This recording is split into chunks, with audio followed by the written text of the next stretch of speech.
नमस्कार मंडळी. आता आपण गुरुचरित्राच्या दुसऱ्या अध्यायाकडे वळत आहोत. पहिल्या अध्यायात आपण योग्य सुरुवातीचं महत्त्व समजून घेतलं, पण दुसरा अध्याय आपल्याला एक पाऊल पुढे नेतो. तो आपल्याला विचारायला लावतो, आपण मार्ग शोधतोय का की फक्त चमत्काराची वाट पाहतोय? आयुष्याच्या एखाद्या टप्प्यावर आपण सगळेच थांबतो. प्रयत्न सुरू असतात, पण परिणाम दिसत नाहीत. तेव्हा मनात प्रश्न उभा राहतो, देव माझं ऐकत नाही का? गुरु माझ्याकडे पाहत नाहीत का? पण गुरुचरित्राचा दुसरा अध्याय अतिशय शांतपणे एक गोष्ट सांगतो. गुरु कधीच दूर नसतात, फक्त आपली दृष्टी योग्य ठिकाणी नसते. या अध्यायात श्रद्धेचं खरं स्वरूप समजावलं आहे. श्रद्धा म्हणजे मागणं नाही, श्रद्धा म्हणजे वाट पाहण्याची ताकद.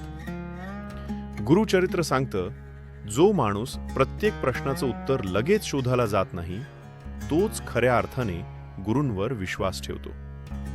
आपण अनेकदा म्हणतो, मी पूजा करतो, मी नामस्मरण करतो, तरीही माझं काम का होत नाही? पण गुरुचरित्र विचारतं, तू मन शांत केलंयस का की फक्त अपेक्षा वाढवल्यास? दुसरा अध्याय सांगतो, श्रद्धा ही आवाजात नसते, ती शांततेत असते. जी व्यक्ती गुरूंच्या वेळेवर विश्वास ठेवते, तिच्या आयुष्यात घडामोडी आपोआप घडू लागतात. आजच्या जीवनात पाहिलं तर आपण सतत घाईत आहोत. सगळं लगेच हवंय, उत्तरही लगेच हवंय.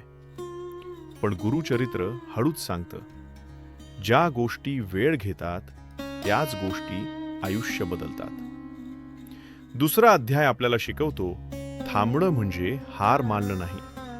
थांबणं म्हणजे गुरु कार्य करत आहेत यावर विश्वास ठेवणं.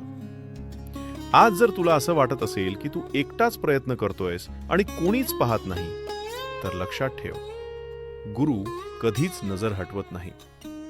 ते फक्त योग्य क्षणाची वाट पाहत असतात. गुरुचरित्र सांगतं, ज्याने संयम धरला त्याला मार्ग मिळालाच. आजचा हा अध्याय जर तुमच्या मनाला थोडीशी तरी स्थिरता देत असेल, तर समजा गुरूंचा हात अजूनही तुमच्या डोक्यावर आहे. गुरुचरित्राचा पुढचा अध्याय, त्यातील आणखी खोल अर्थ आणि जीवनाला दिशा देणारे मोलाचे विचार ऐकण्यासाठी या चॅनलला नक्की सबस्क्राईब करा. ही केवळ आठवण नाही, ही एक सतत सुरू राहणारी गुरुसेवा आहे.